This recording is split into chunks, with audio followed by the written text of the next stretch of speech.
Hi everyone.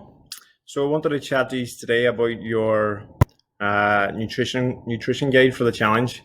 Now, whilst I will obviously have issued you diet plans, which you are to follow along with, we also want to try and build out some fundamentals of nutrition, so that going forward, when you're finished with the program, that you have some sort of understanding of what you should be eating, and it's not something that you have to address your MyFitnessPal diary for. Um, Ideally, these resources could help you to recognize on the fly how much is too much, how much you should be eating in each meal, and what constitutes a healthy, nutritious meal. So as you can see, you're going to get um, these files to your app. This is just a really quick um, PDF which shows some really valuable information. You'll be able to download this and read it straight from your phone. Basically, the first page takes us through the different kind of food groups which make up your plate. And in it, as you can see, we've got all the different food groups, your meats, seafoods, and all our protein. Protein here we have labeled in the color coordinated red. We've got loads of examples of different variations of protein. Carbohydrates in yellow, going through fruit and starchy carbohydrates, as well as some carbohydrates that some people like to eat post workout. Then we've got our healthy fats, which consist typically of nuts, seeds, and oils. Now, this is a nice wee guide that you can check back on and see what kinds of foods are made primarily of proteins, carbohydrates, and healthy fats. So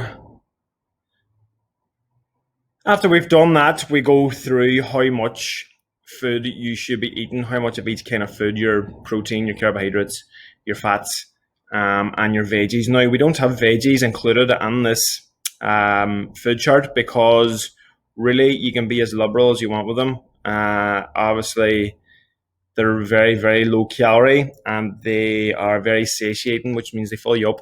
They're packed with nutrients. So what we recommend is to eat as many veggies as you like. The more of your plate you populate with vegetables, the higher the chance you're going to actually get a weight loss response.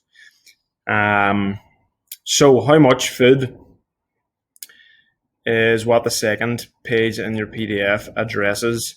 And it goes through a wee quick understanding of herbs and spices and how much food that you should be eating. And down here you can see at the bottom we have per meal you want to be having one palm-sized portion of protein, one fist-sized portion of veggies, one cupped hand of carbohydrates, and one thumb-sized portion of fats. Now, what does that mean?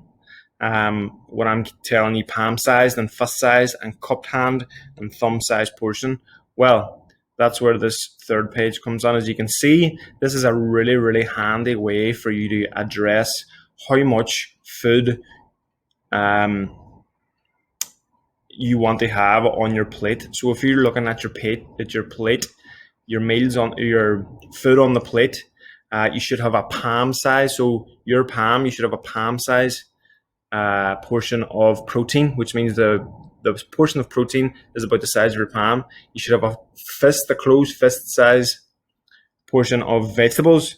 You should have a cupped hand size portion of carbohydrates, so like your rice and your potatoes, and then your fats is your thumb size. Really handy, very practical in terms of you building a meal which is healthy, nutritious, and will help you with your weight loss goals on the fly.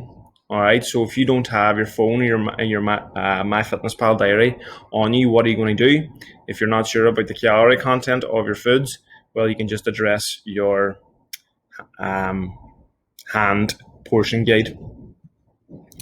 Now, what should you feel after your meals? and this is how to know if the portion guide is right for you. So this is how you should feel after your meals, and it gives you some tips if you're not feeling what you should feel. So down the left column here, we've got hours after you eat. So 0 hours after you eat, you're probably still, how should you feel? You're probably still a little hungry. It takes about 20 minutes for your food to register in the belly and for hunger to leave you. So if you're not feeling that and you're full, you could have eaten too much. Try to slow down when you're eating. Or if you still feel hungry, wait 20 minutes. If you're not satisfied, then increase your protein intake by a thumb-sized portion. An hour after you eat, you should still feel satisfied with no desire to eat another meal. If you're still hungry, if you're not satisfied, then increase your protein intake by a thumb-sized portion. All right, so this is a reel that goes on the gut for your next 4 hours after you eat. Again, very, very handy, very simple way for you to build your meals on the fly.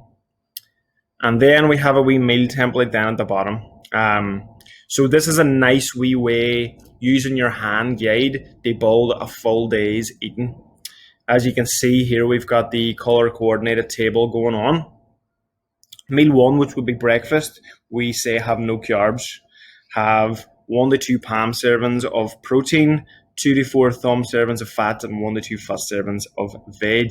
All right, and the reason behind that is that you want your first meal of the day to be very filling, and you do that with proteins, fats, and veggies.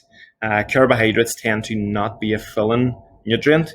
Whilst carbohydrates are not bad, we're not cutting them out of that meal because they're bad. We're cutting them out because you're going to having your meal filled with protein, fats, and vegetables is going to fill you up for longer. As well as once you have carbohydrates, there is hormonal reasons which cause your appetite to increase for the rest of the day. Carbohydrate triggers a hormone called ghrelin, which stimulates your appetite. If you don't have that in the morning, it doesn't mean you're not going to be hungry. It just means that the chances of you being less hungry are higher, and this tends to lead to a lower calorie intake over the course of the day. Meal 2 then, and every subsequent meal is built up of the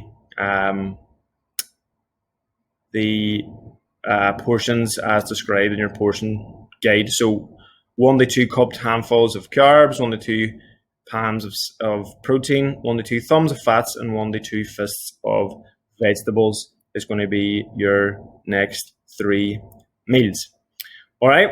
So guys, this is a really, really good resource which you can put to use even when you're not using your MyFitnessPal food diary. Obviously, the MyFitnessPal food diary is a lot more accurate, and it is what we're using for our program, but it's good to know how to build the fundamentals of a good meal without that resource. So at the very bottom then we have a wee shopping and prep guide to help you keep on track. Have a wee read through that, see if it helps you out, and hopefully this will come in very handy for you folks. Take care.